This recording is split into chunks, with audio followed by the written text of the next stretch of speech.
É, vamos tentar terminar a lição que a gente deixou quase terminada no final do semestre passado, se eu não me engano. Pelo menos está marcado assim no meu seminário, que é a lição anterior a 30 de novembro, 30 de maio, 30 de maio. 23 de maio. Deve ser 23 de maio. É, 23 de maio, é um período de... Né, final de 20, nessa lição, a gente deixou... Até 3, 3, 4, eu acho. No parágrafo durar, portanto. Eu só queria aproveitar, né, que a gente está recomeçando, para confirmar com vocês as datas já pré-fixadas para o seminário, né? Semana que vem vai ter, na outra não haverá, como está no caderno, tá? Semana é 22, 29, não. Dia 5 não está marcado. Enfim, tem um congresso em Belo Horizonte, né? Que algumas pessoas vão. Como? Deve ser muito parecido. Na última semana, né? De 22. Dia 5 não terá, dia 12 tem, dia 19 tem, dia 26 tem, estamos já em setembro, né? Todo setembro, então, não. Menos Menos dia 5. 5. Depois dia 3 de outubro. Aí dia 10 não, porque a gente já está em Aracaju, né? Uhum. Dia 17 tem. Dia 24 não tem, porque eu vou para Fortaleza. Dia 31 de outubro tem. Dia 7 de novembro não tem, vou estar no Chile. Dia 14 tem. Se bem que é véspera de feriado, né? Agora que eu vi. Normalmente a gente não faz em véspera de feriado. Pois é, tô vendo aqui. Depois, dia 21, não está marcado, porque eu vou para Maceió no dia 22, mas eu não sei se eu vou dia 21. E dia 28 também vou estar em novembro. está em novembro. 28 de novembro também não vou poder. 21, não. Então, novembro não tem nada. Tem dia 7. Ah, não. 7 Não tem. Novembro não tem, não. Em princípio, dia 14 está marcado. 14 de Novembro. Só Porque está os marcado outros dia eu 14. estarei viajando. Então, hein? Teremos só 14. Em princípio. Então, a minha proposta verdadeira com vocês é tentarmos terminar esse seminário com esses dias que a gente tem. Porque a gente já está há muito tempo, eu verifiquei que a gente está trabalhando esse seminário desde 2017.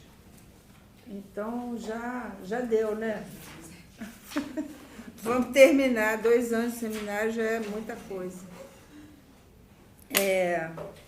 E aí vamos começar a pensar o que a gente gostaria de trabalhar a partir do seminário sobre a identificação. Nós paramos, então, nessa lição do dia 23, quando ele estava fazendo referência à topologia na embriologia. Lembram? Isso. Né, que ele tinha falado, né, que é muito interessante que a gente pensar que esse canal neurentérico do embrião, que depois se desfaz, né, com o desenvolvimento do embrião, ele é, na realidade, um tubo como um toro, né? E aí ele vai retomar o desenho do toro a partir daí, que eu também não vou repetir tudo, porque a gente já conhece um pouco o toro, né? Ele talvez o nosso mais próximo conhecido na topologia. Só que eu vou retomar a partir de metade dessa descrição do toro, que ele faz logo em seguida, Todo mundo se achou? Tá perdido? Hã? Nós Foi estamos falta uma aula. A gente parou na 339 ou 337, dependendo de quem tá. É um que tem as três imagenzinhas, 338. tá? 338, nós paramos. Não, a gente foi 337. até um pouco mais, mas. Enfim, né? Ele Aí sumiu de qualquer forma. retomando, então, né? Quando ele diz assim, simplesmente eu queria bem articular para vocês o resultado, né? Disso, do toro, né? De início, o resultado é que se há alguma coisa que para nós sustenta a intuição do toro, trata-se disso, 2 pontos. Um macarrão que se junta, que morde o rabo, né? E aí ele conclui assim, e é isso que há de mais exemplar para falar da função do buraco. Tá?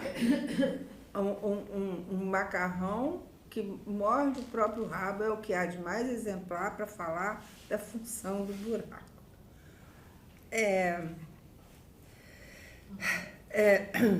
Todo mundo achou? Mas aí ele vai falar assim, há um buraco no meio do macarrão e há uma corrente de ar.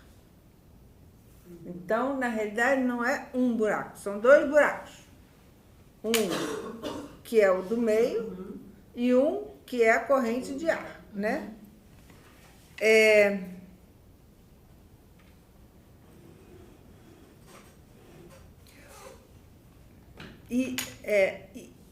Ou seja, né, essa corrente de ar que faz com que, passando através do furo que o macarrão forma, há um furo.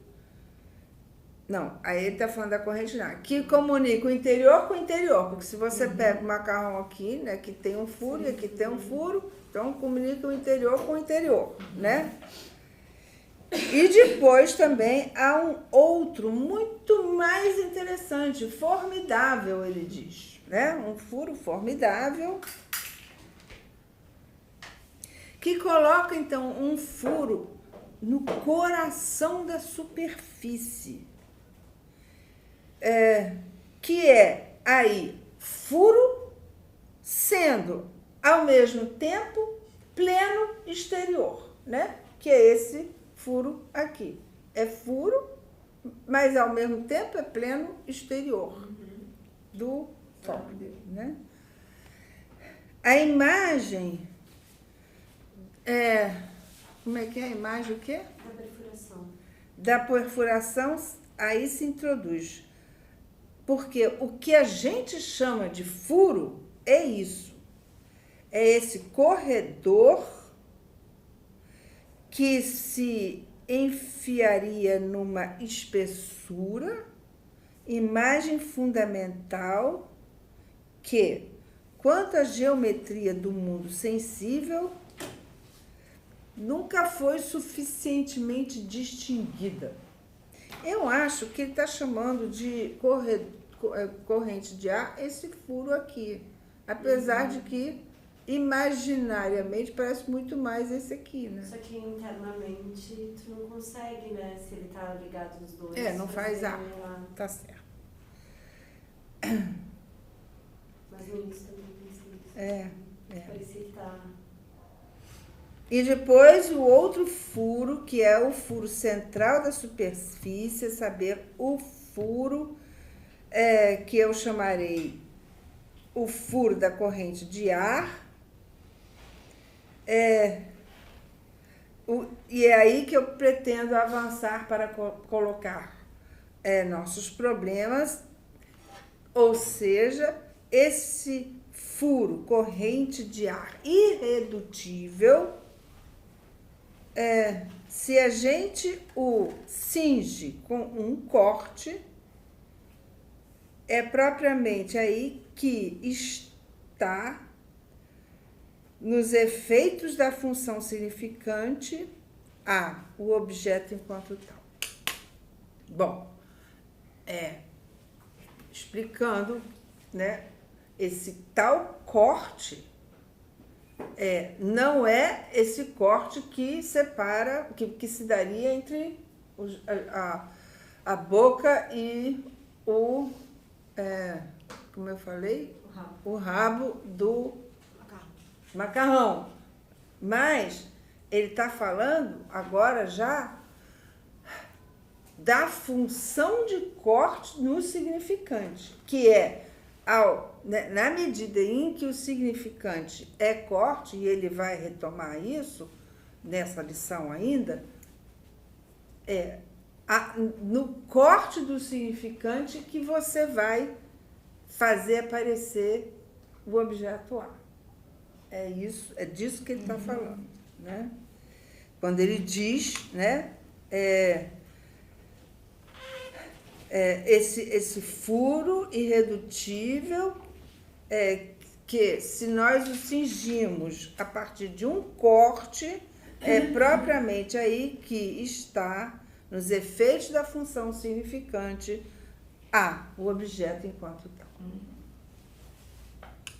Aí ele diz assim, isso quer dizer que o objeto é falho. Extraviado.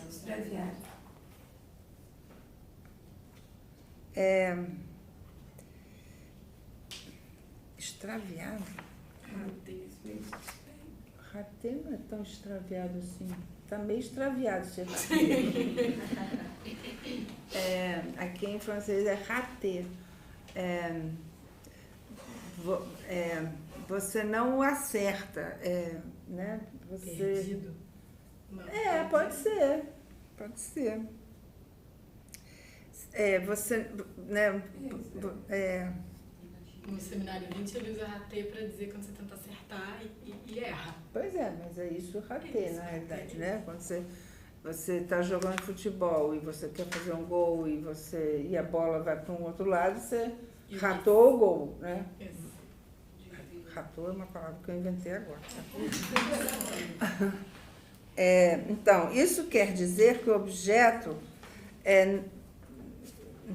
é falhado, né? Você não o encontra, porque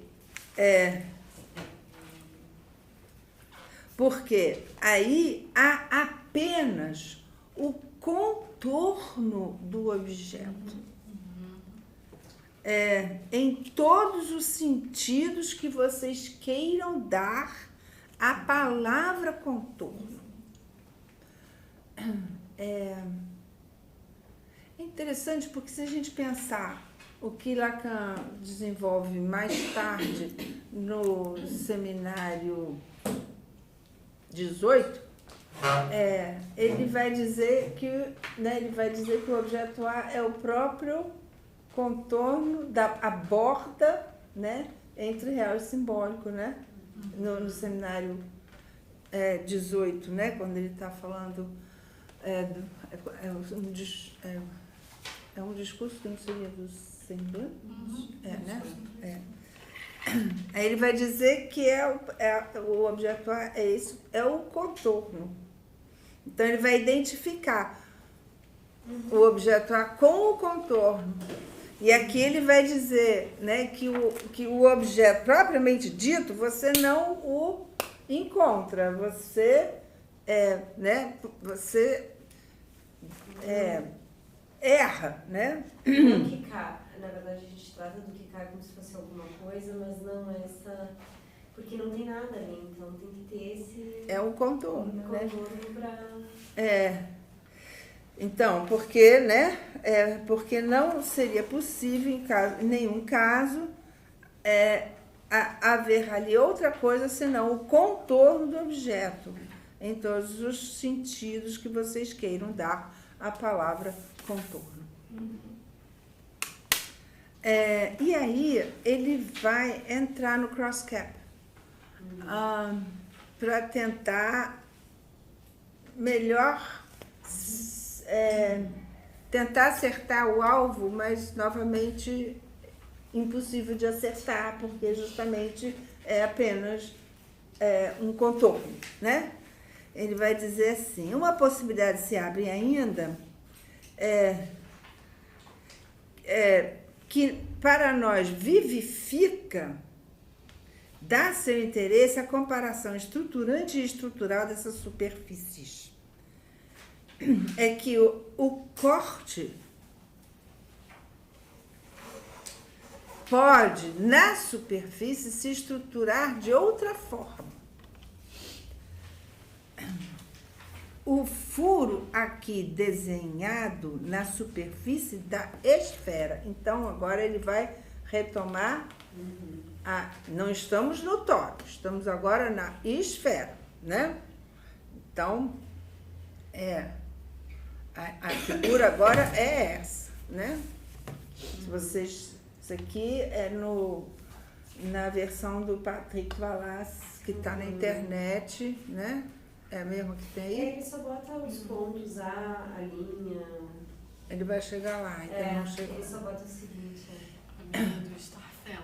Né? Do Patrick Valace, vocês têm todas essas figuras bem. É só acessar a versão da identificação do Patrick Valace. Então, eu acho que aqui. Eu estou mostrando para a câmera. Então,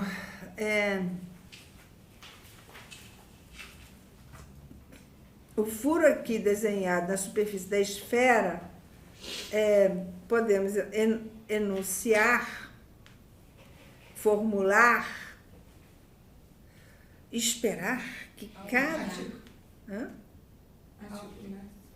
Almejar tá aqui. Que cada ponto seja conjunto a seu antípoda, né?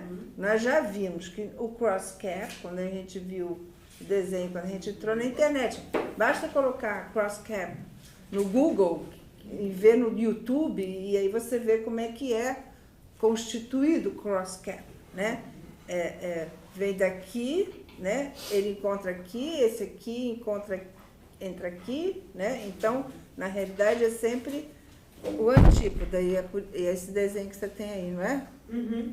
Que é aqui, né? Que vocês têm aqui na versão do Patrick. A linha, B linha, C linha, né? São os antípodas, que é assim que o cross-cap se faz, né? Então,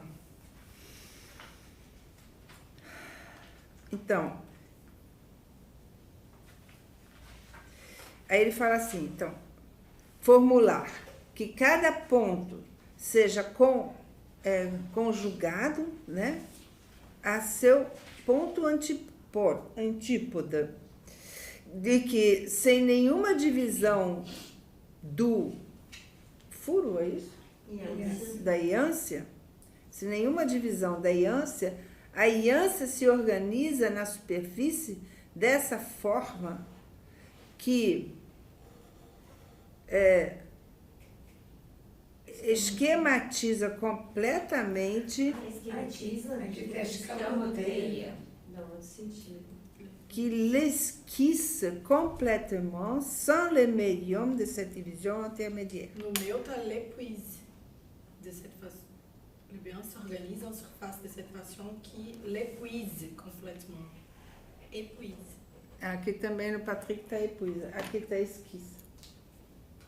Mudou. L'épuise, deve ser. A superfície se organiza na superfície. A íância se organiza na superfície dessa forma que a esgota completamente sem a mediação dessa divisão intermediária.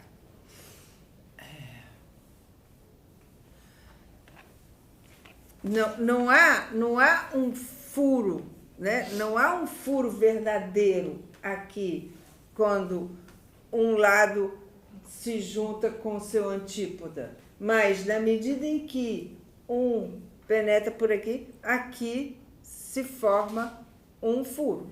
É isso, né? Então, a Janssen se organiza na superfície dessa forma que ela se esgota completamente sem a mediação da divisão intermediária. Eu já lhes mostrei da última vez e eu vou lhes mostrar de novo. Isso nos dá a superfície qualificada do cross-cap, a saber, alguma coisa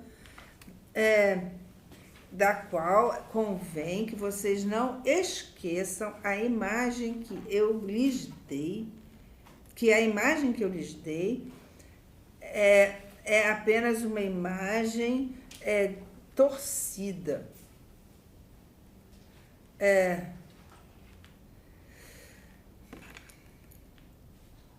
Já que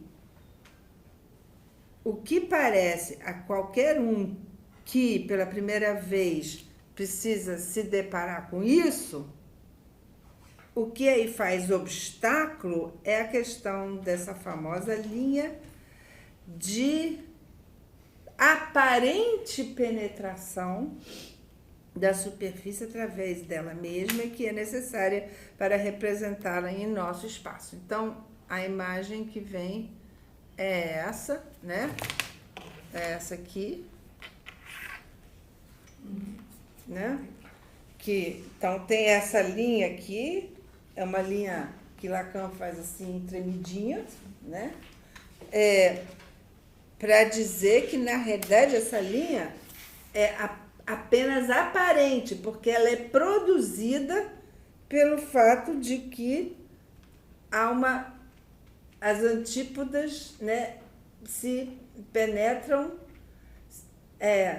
do outro lado. Então, isso vai formar aqui, né, algo que parece um furo, mas que na realidade não é furo nenhum, é porque uma coisa está penetrando na outra, né?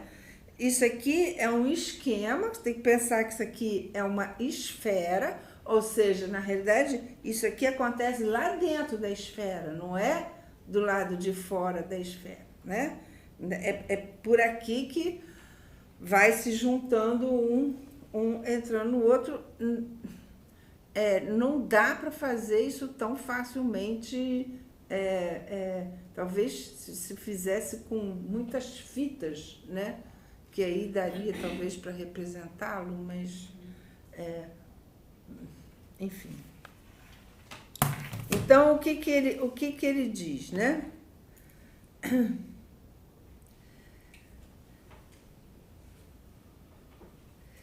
Então, ele diz assim, isso que eu designo aqui com uma forma tremida, né, é feito para indicar que é preciso considerá-la como vacilante, ou seja, não fixa. Não é uma linha que está lá fixa, é uma linha que se forma por causa desse entrecruzamento das coisas, né? Em outros termos, não devemos nunca levar em conta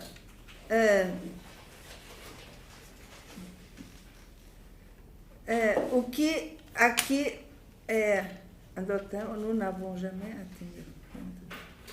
aquilo que passeia aqui de um lado a outro, né?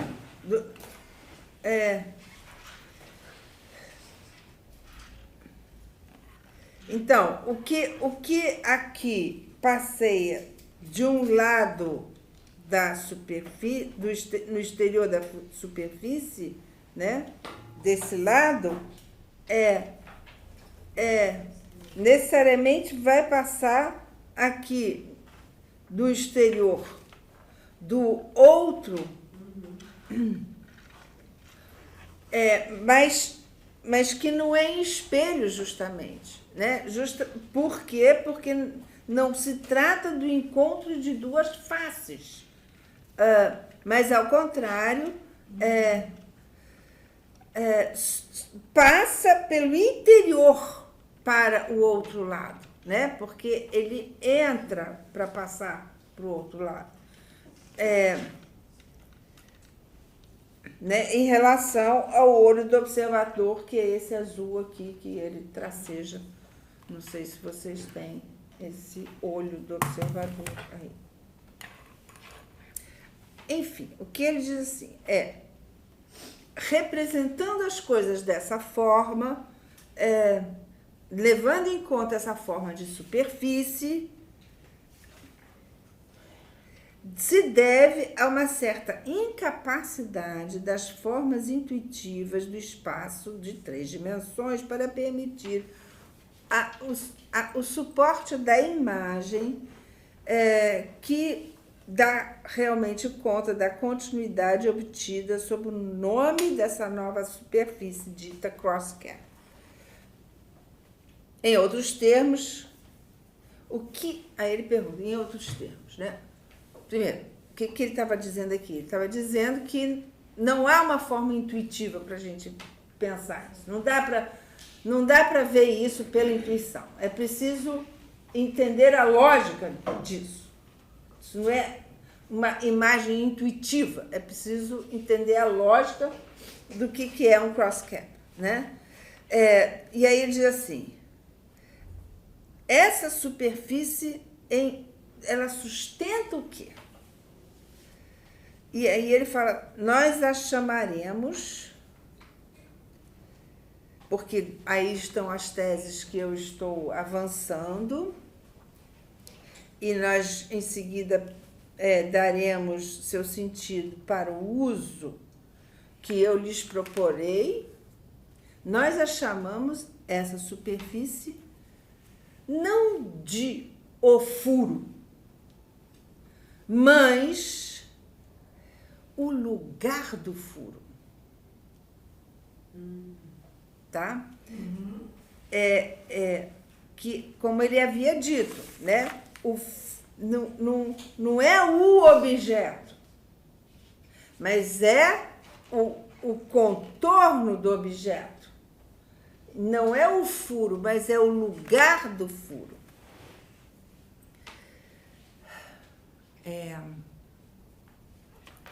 Se a gente pensar, né, que essas fitas que eu acabei de imaginarizar para a gente poder eventualmente construir o cross-cap com fitas, né, que são essas, então, essas linhas que antípodas, né?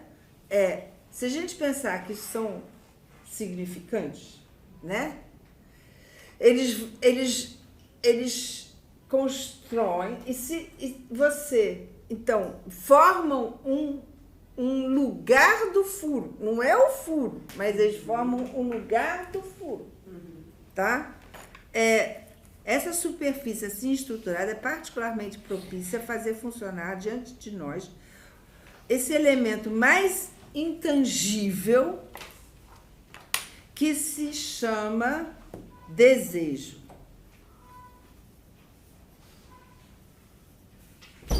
Enquanto tal, dito de outra forma, falta.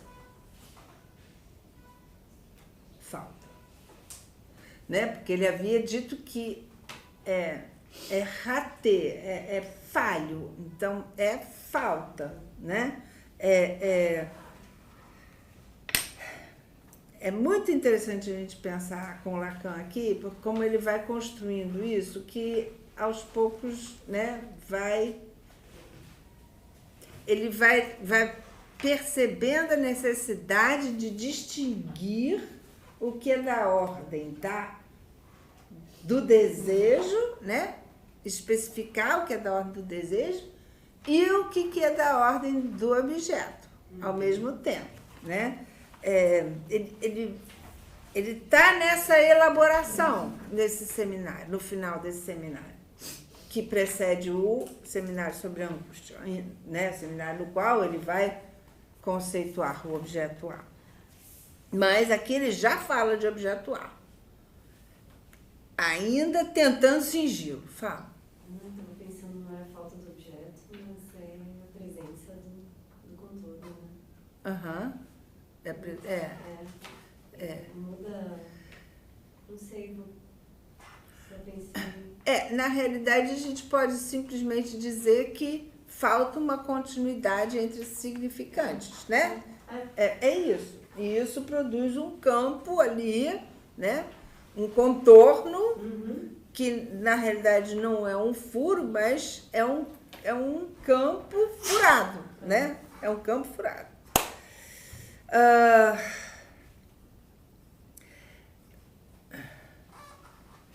No entanto, resta que para essa superfície que preenche a íância, apesar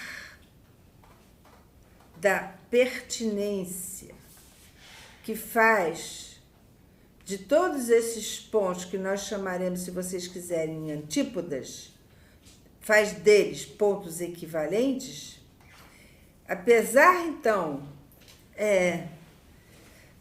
que para essa superfície que preenche a íância,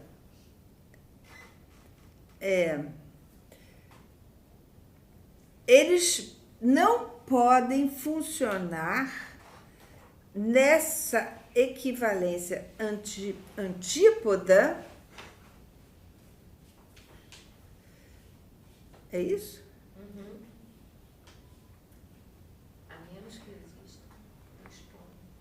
A menos que existam 2 pontos privilegiados. Olha só, aí ele vai dizer assim, estes são aqui representados por esse pequeno redondo. Vocês têm isso redondo? Círculo. Por esse pequeno círculo, né? Esse pequeno círculo aqui, né? Esse aqui, pequenininho. Esse pequeno círculo. Onde estou?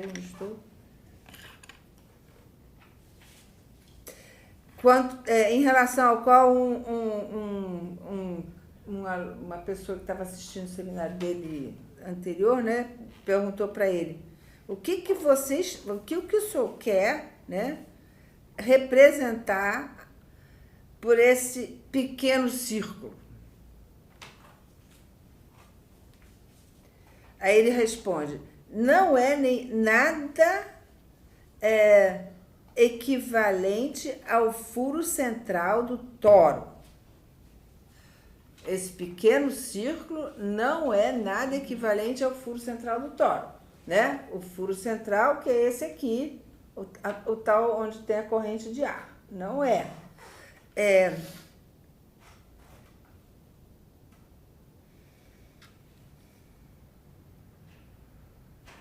Porque tudo que,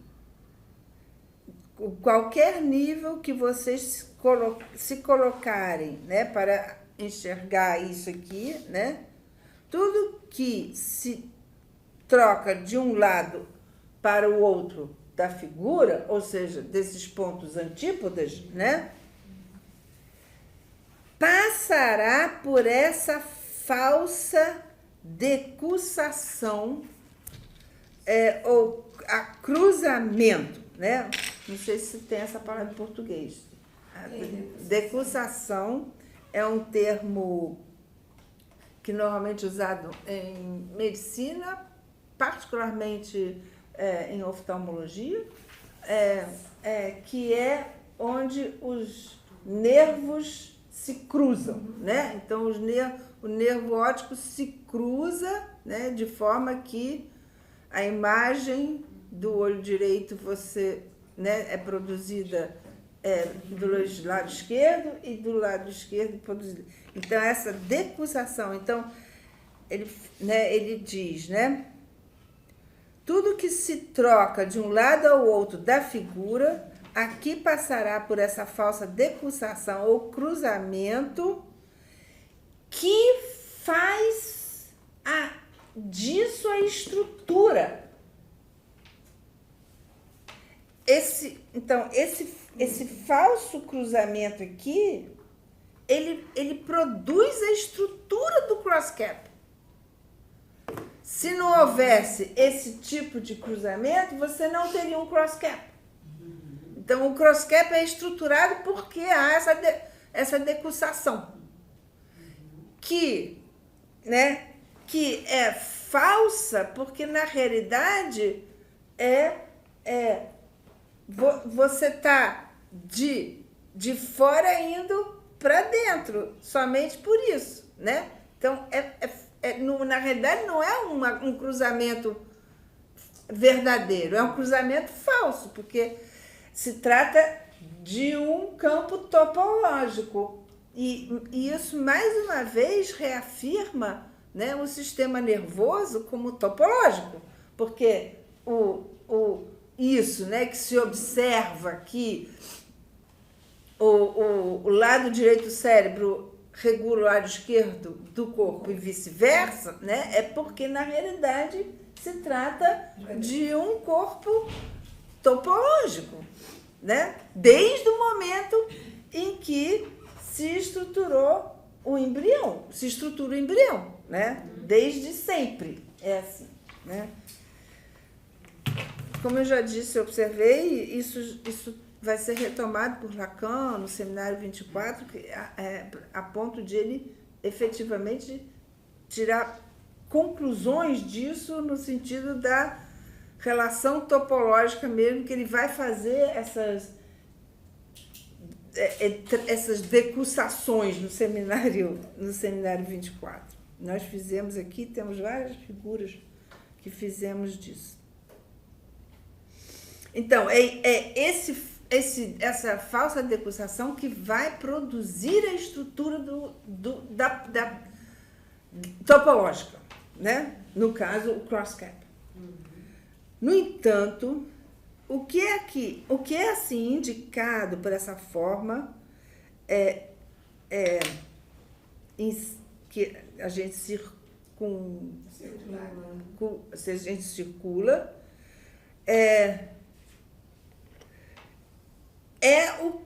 não é outra coisa do que a possibilidade abaixo, se a gente pode assim se expressar. Abaixo.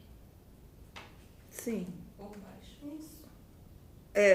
Desse ponto de passar de uma superfície exterior a outra superfície exterior, né? É o vórtice, se a gente quiser, do que penetra para depois sair, né, do outro lado.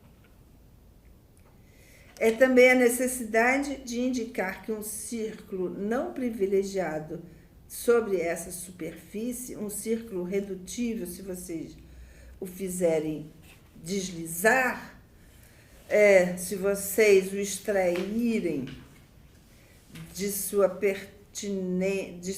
pertinência de meio ocultado para além do limite aparente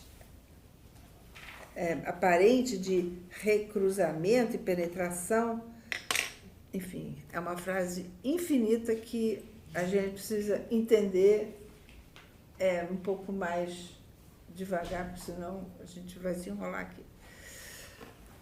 O que ele vai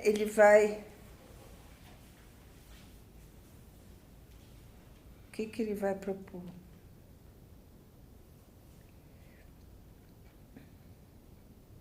Ele vai propor que se faça, né, um círculo aqui. Esse círculo, não sei se vocês têm esse desenho. Aqui é desse lado, aqui é do lado de fora, isso aqui, e aqui penetra, né? Penetra. Isso. Porque é o antípoda, então penetra. Mas se você, topologicamente, você pode moldar as figuras do jeito que você quiser. Então, isso aqui você pode transformar nisso aqui, todo mundo concorda? Não é? Você vai puxando aqui, vai fazendo essa minhoca aqui, e aqui continua esse pedacinho desse lado, que é, na realidade, no interior do círculo, da esfera, né? E se você manipular mais, você pode fazer isso aqui. não é? Se você manipular isso aqui mais, você puxa isso aqui para cá, aí você faz exatamente essa figura aqui. Certo? É só mexendo como se fosse massinha, né? Vai mexendo nisso aqui. Quando ele chega nisso, isso aqui que o interessa. Quando ele chega nisso aqui, eu vou pular um pouquinho esse texto, porque é exatamente disso que ele está falando. Quando ele chega nisso aqui, ele propõe um círculo que envolve ou circunda o tal do ponto desse como é? Desse pequeno, como é? Desse pequeno redondo, desse pequeno círculo. Um círculo que circunda o pequeno círculo, né? Que fica assim, isso aqui, né? É um círculo que circunda o pequeno círculo. É isso que interessa a ele aqui nesse momento. Para quê? Aí que é interessante.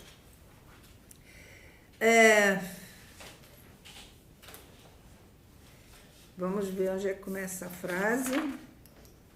É enorme. É o mesmo parágrafo que eu estava lendo, que não acaba nunca. Aqui a frase é enorme. Esse texto era Marcos. Hã? Esse texto era Marcos escreveu. Então,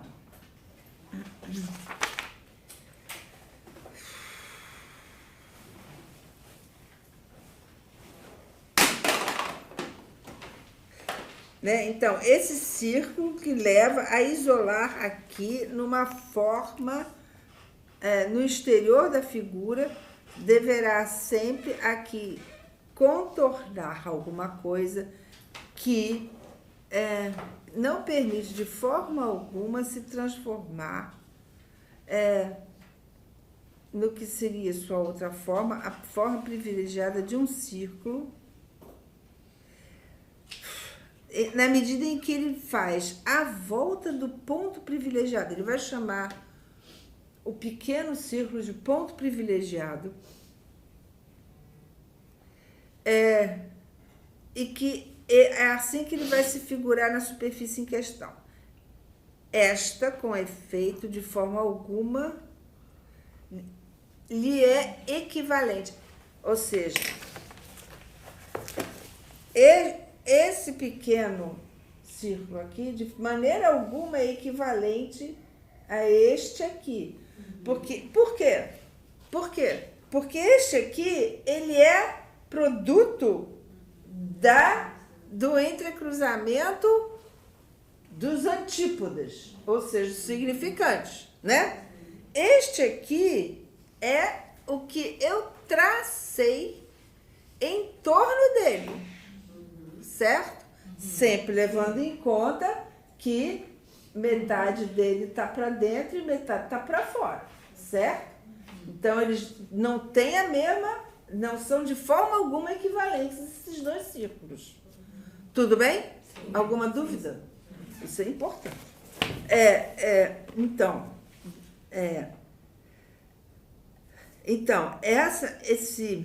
esse círculo, de forma alguma, é equivalente ao ponto privilegiado. Porque essa forma é alguma coisa que passa em volta do ponto privilegiado, né? Do ponto estrutural em torno do qual está sustentada toda a estrutura da superfície assim definida, como nós vimos. A superfície assim definida, ou seja, cross cap, que é assim definida em função do entrecruzamento das antípodas, certo? Estão me acompanhando? Estão? Sim. Então, aí o que ele vai dizer? Esse ponto duplo e ponto simples ao mesmo tempo, em torno do qual está sustentada a possibilidade mesma da estrutura entrecruzada do cross cap, ou do boné lá do bispo, esse ponto é através dele que nós simbolizamos o que pode introduzir um objeto A qualquer no lugar do furo. Repetindo.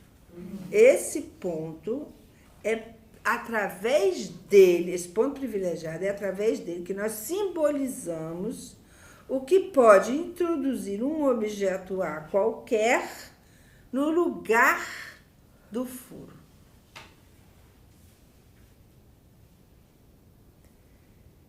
Esse ponto privilegiado, né, ou seja, o pequeno círculo,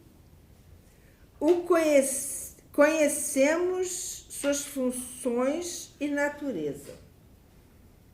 É o falo. O falo, na medida em que é através dele como operador, que um objeto A pode ser colocado no lugar em que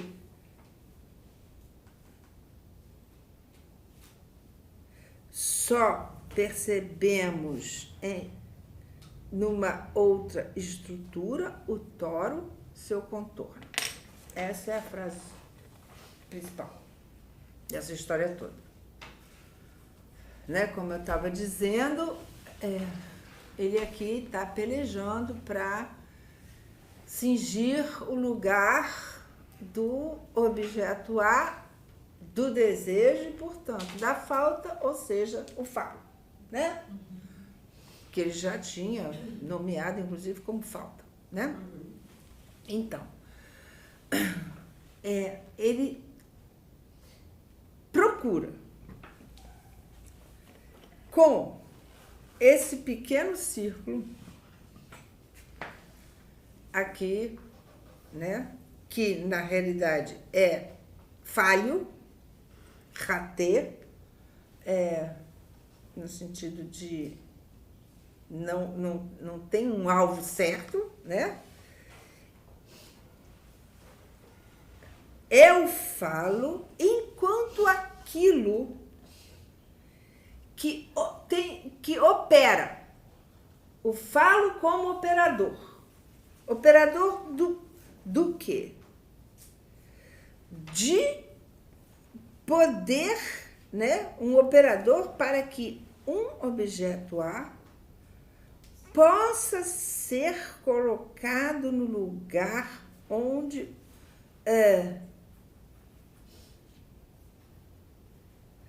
numa outra estrutura só cingimos o seu contorno. E essa outra estrutura sendo o toro. Ele começou falando do toro, né? Lembra que a gente começou? O toro, o macarrão, né? E que tem, então, esse furo central. E aí ele havia dito que o objeto se perde o alvo desse objeto, porque só dá para identificar o contorno do objeto, né? Aí aqui ele vai falar isso no toro. Aí ele vai entrar no cross-cap, né? A gente trabalhou, atravessamos aí um pouquinho o cross-cap. E aí ele conclui que o falo é o operador através do qual um objeto A pode ser colocado no lugar em que no toro só cingimos o seu contorno.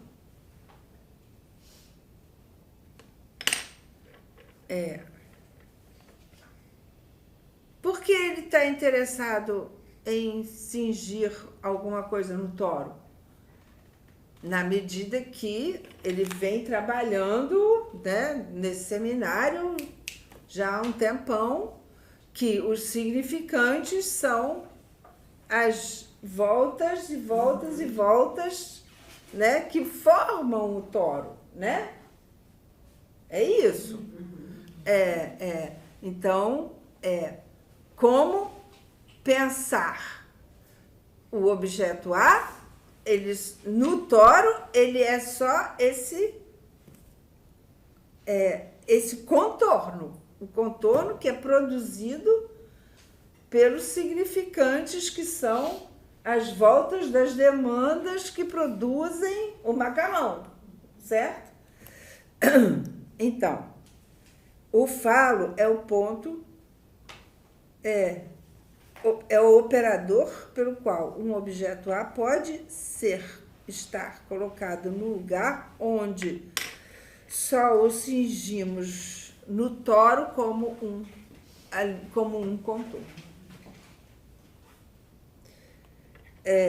Tá aí o valor exemplar da estrutura do cross-cap que eu tento articular diante de vocês. O lugar do furo está no princípio desse ponto de uma estrutura especial que precisa ser distinguida das outras formas de pontos. Por exemplo, aquela do 8 interior, né? Que também é algo que produz um furo aqui, né? Um falso furo, né? Aqui, quando se junta, né? Aqui. Certo? Então,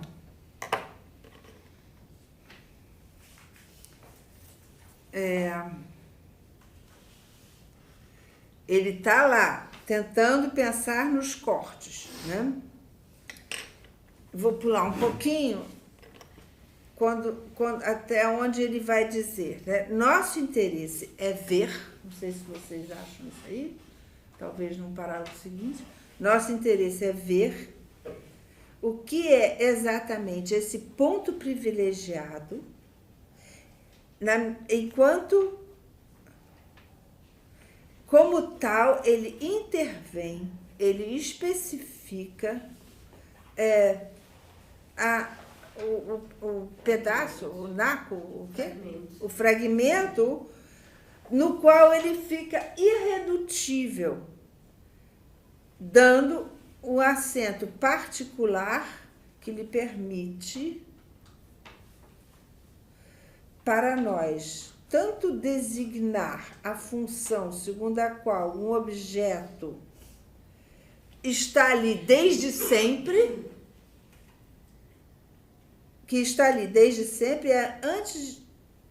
antes mesmo da introdução dos reflexos, né?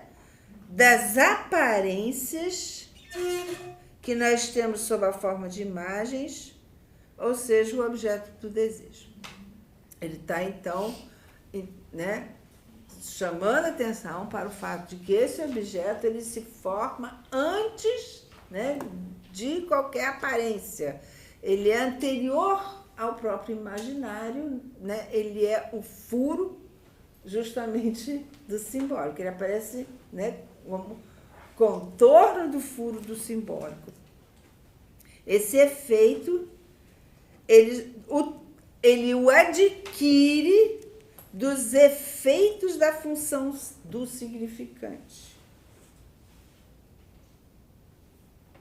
E reencontramos nele seu destino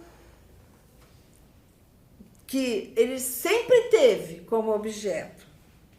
É o único objeto absolutamente autônomo, primordial em relação ao sujeito, decisivo em relação a ele, a ponto de minha relação com esse objeto deve ser de alguma forma invertida. E aí ele retoma o Matema da Fantasia, S barrado punção de pequeno a, né? Aí ele diz assim, no esquema do sujeito por uma miragem em todos os pontos paralela àquela da imaginação do estádio do espelho,